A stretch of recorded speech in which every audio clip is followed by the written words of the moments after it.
Okey, baik. Selepas anda dah install template tu nanti, dia akan keluar paparan seperti ini. Ini adalah paparan untuk chatbot anda. Tapi anda tak perlu nak pening-pening kepala sangat. So, apa yang kita akan buat dalam video ini adalah kita akan buat basic setting yang perlu dilakukan di dalam chatbot punya funnel pula. Okey. Tadi kalau dalam video yang lepas, kita ada buat basic setting dekat dalam workspace level.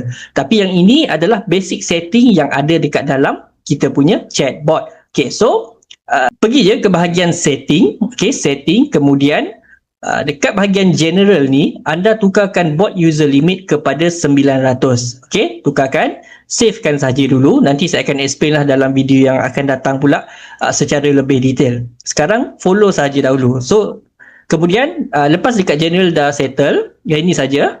Lepas itu pergi ke bahagian live chat, and then system message saya nak anda enablekan dia. Audio transcription tukarkan kepada whisper, ataupun anda bolehlah try nak guna yang mana-mana satu, tapi saya akan guna whisper.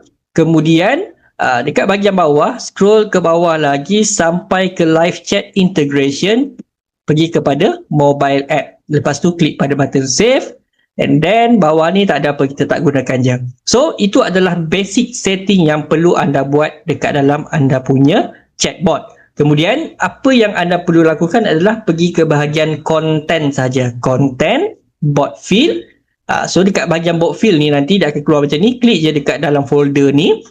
Sometimes mungkin dalam satu template tu dia akan ada beberapa jenis, beberapa folder lah akan datang kalau saya ada update dan sebagainya. So bolehlah klik mana-mana satu.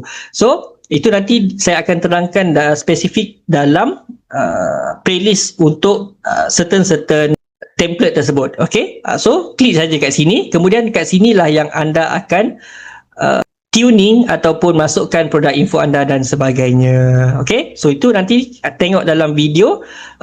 Bergantunglah pada anda punya, nanti anda dah install template sehingga produk ke, ataupun anda install template yang lain akan datang, kita akan ada juga lagi nanti. Okay, so jumpa dalam video seterusnya. Assalamualaikum dan salam sejahtera.